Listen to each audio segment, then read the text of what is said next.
chùa zol kong phei kan lang lut khat boka Rawpuichhip tripi de chong na chu tai vel hi forest gate pol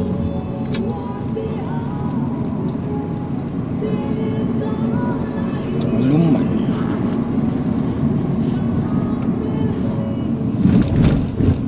chùa zol veilama kan peng ding lam Mamit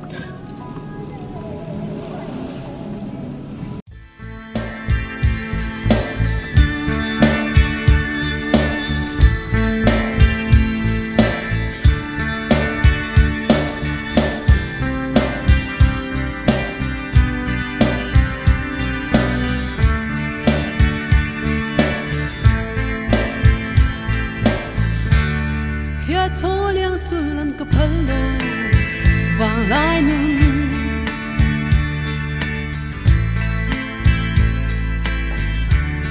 dam lai ni parang chu tu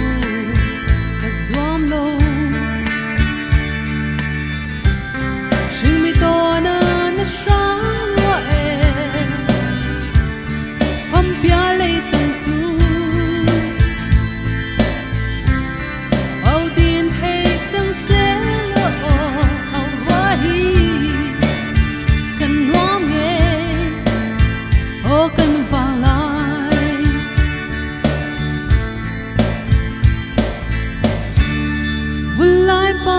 sak ne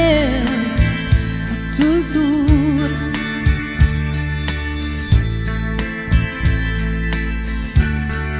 ka phalo sak mel tha shin mi to na shang lo e fam pia le chen tu au din thei chang se hi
suy lung ru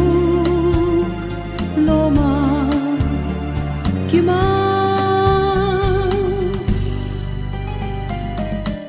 ka mang ai na dik le ri no ito na at suai ta mo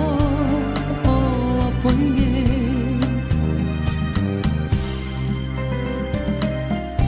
ariang lu mo rai ra vang ye sak melin ilung ka dum zo lo suy lung dum tu tang ni tong ye men shil la lung dam ve na thei chang ve se bul te la bang lo le le la ka suy lung ru lo ma ki ma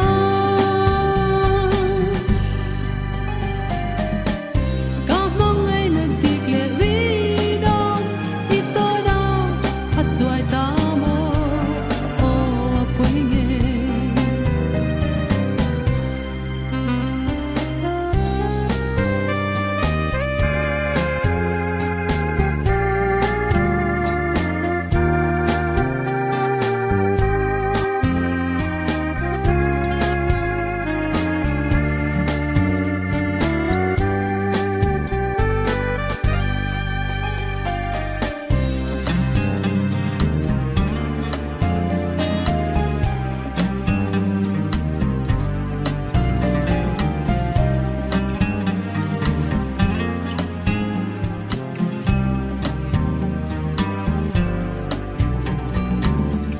thei chang ve se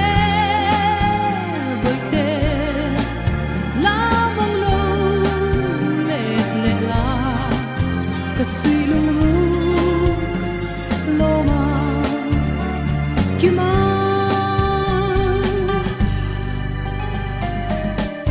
ami to na lung in he san lo la rin om na vong la o kum tuang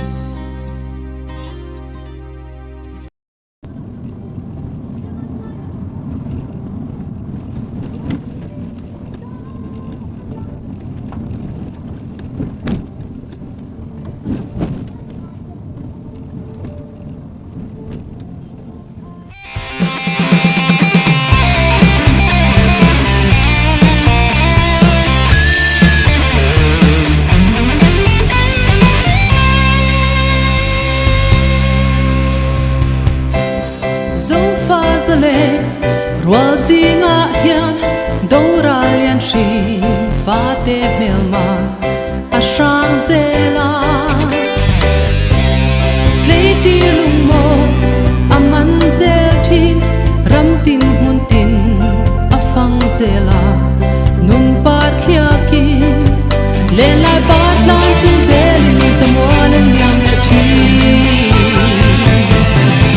Maten ke don chin he lei shing nun hi chun lek suat duat lai tle tir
chang turin ko ki thian cham to si lo doi lo bum phang yan in mo bia li thiman bel tak le